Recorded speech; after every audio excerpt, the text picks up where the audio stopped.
지금 전 세계의 이목이 모스크바와 워싱턴 그리고 키이우를 오가는 미국의 움직임에 집중되고 있습니다. 2025년 12월 장장 4년 가까이 이어져 온 러시아 우크라이나 전쟁이 중대한 분기점을 맞이하고 있다는 소식입니다. 트럼프 측 특사인 스티브 위트코프가 우크라이나 대표단과의 비공개 논의를 마치고 모스크바행 비행기에 올랐습니다. 푸틴과의 직접적인談판을 위해서입니다.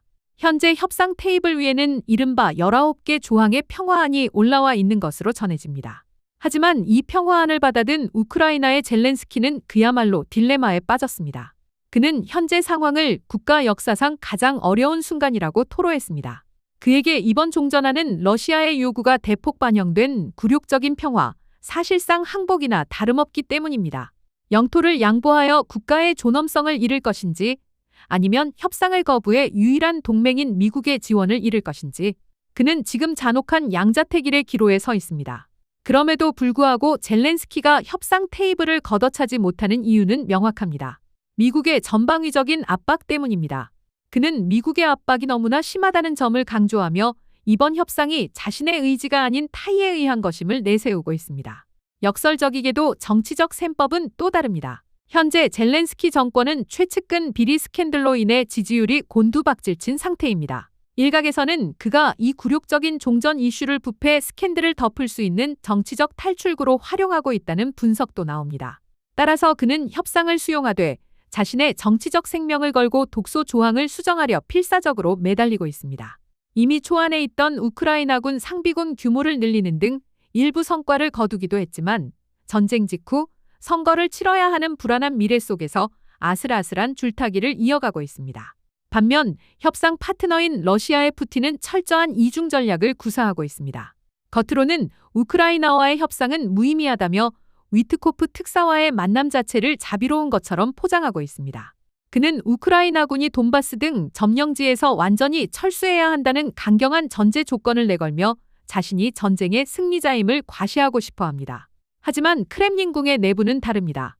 서방의 제재와 막대한 전비 지출로 러시아 경제는 과열을 넘어 붕괴 직전의 피로감을 호소하고 있습니다.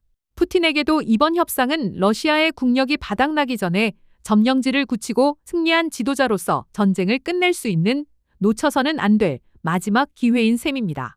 그리고 이 판을 흔드는 설계자, 미국의 트럼프가 있습니다. 그에게 이 전쟁은 도덕의 문제가 아닌 반드시 성사시켜야 할 세기의 거래입니다. 트럼프의 목표는 명확합니다. 자신의 임기 내에 전쟁을 끝내 노벨 평화상을 거머쥐고 해외에 뿌려지는 미국의 자금을 차단하겠다는 것입니다. 이를 위해 그는 젤렌스키에게는 지원 중단이라는 채찍을, 푸틴에게는 현전선 동결이라는 당근을 동시에 제시하며 양측을 벼랑 끝으로 몰아붙이고 있습니다. 우크라이나의 억울함이나 러시아의 야욕보다는 자신이 주도하는 협상 타결 그 자체가 최우선 목표인 것입니다. 그렇다면 여기서 우리는 냉정하게 상황을 분석해 볼 필요가 있습니다. 새 지도자의 각기 다른 욕망이 뒤엉킨 이 위태로운 종전협정서에 지금 당장 서명이 이루어진다면 세상에는 진정한 평화가 찾아오고 무기의 수요는 사라지게 될까요? 많은 투자자들이 우려하는 것처럼 방산시장은 침체기로 접어들게 될까요? 결론부터 말씀드리자면 그렇지 않을 가능성이 매우 높습니다. 오히려 서류상의 평화가 시작되는 순간부터 역설적이게도 힘에 의한 평화를 갈망하는 전 세계의 움직임은 더욱 빨라질 것으로 보입니다. 그리고 그 중심에 대한민국이 있게 될 것이라는 전망이 나오고 있습니다. 그 이유를 구체적인 데이터와 함께 살펴보겠습니다. 우선 과거의 사례를 볼 필요가 있는데요. 최근 하나증권 리서치센터가 1950년 이후 발생한 76건의 전쟁을 분석한 결과 전쟁이 멈춘 뒤 각국의 군비 지출은 줄어들기보다 오히려 증가하는 경향을 보였습니다. 가장 큰 이유는 신뢰의 붕괴입니다. 이번 우크라이나 전쟁은 유럽 국가들에게 뼈아픈 교훈을 남겼습니다. 외교적 문서나 강대국의 약속만으로는 자국을 지킬 수 없다는 현실을 목격했기 때문입니다. 특히 트럼프의 미국 우선주의와 고립주의 노선을 확인한 유럽 국가들은 지금 휴전을 하더라도 러시아가 전열을 재정비해 수년 뒤 다시 위협을 가해올 수 있다는 우려를 떨치지 못하고 있습니다. 이에 따라 유럽은 재무장의 시대로 진입했습니다. 스스로를 지킬 확실한 국방력을 갖추려는 움직임이 본격화된 것입니다. 하지만 문제는 무기를 확보하기가 쉽지 않다는 점입니다. 전통적인 방산 강국인 미국이나 독일, 프랑스의 기업들은 현재 생산 능력의 한계에 봉착해 있습니다. 지금 주문해도 제품을 인도받기까지 5년에서 10년이 걸리는 경우가 다반사입니다. 당장 안보 위협을 느끼는 국가들 입장에서는 기다리기 힘든 시간입니다. 그렇다고 검증되지 않은 무기를 선택할 수도 없습니다. 최근 방산 시장에서 주목받았던 사건이 하나 있는데요.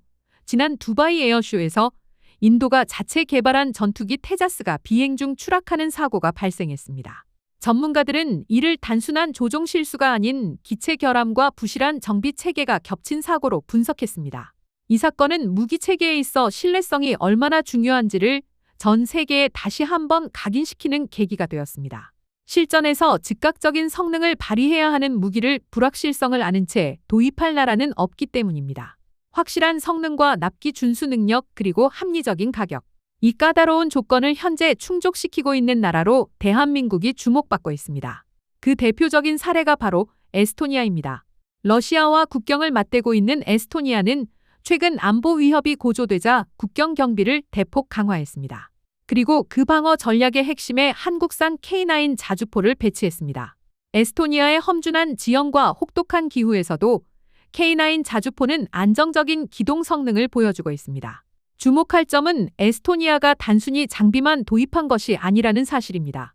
한국 엔지니어들로부터 정비 기술과 운용 노하우를 전수받아 자체적인 운용 능력을 갖춘 군대로 거듭나고 있습니다.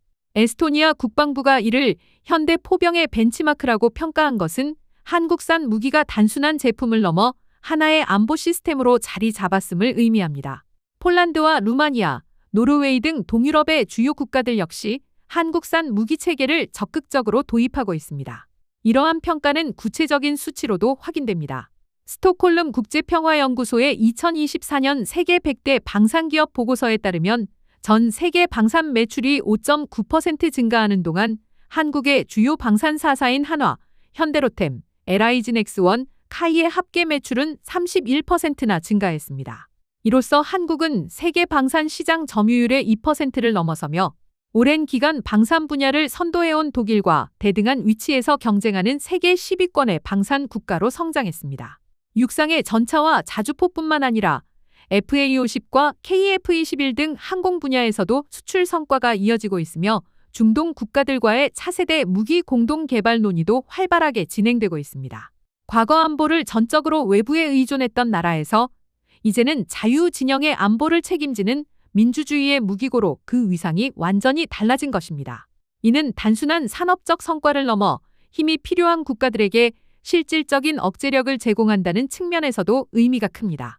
러시아와 우크라이나의 전쟁은 언젠가 종결될 것입니다. 하지만 전쟁이 끝난 이후에도 국제 정세의 불안정성은 당분간 지속될 것으로 보입니다. 이러한 불확실성 속에서 각국은 더 신뢰할 수 있는 국방력을 원할 것이고 한국 방위 산업의 역할은 더욱 중요해질 전망입니다. 우크라이나 재건부터 유럽의 안보 재편, 중동의 9년대화 사업까지 대한민국은 앞으로 변화하는 세계 질서 속에서 대체 불가능한 핵심 파트너로 자리매김할 것으로 보입니다. 위기 속에서 기회를 만들어낸 한국 방위 산업의 행보를 계속해서 지켜봐야 할 이유입니다. 오늘 준비한 내용은 여기까지입니다. 시청해주셔서 감사합니다.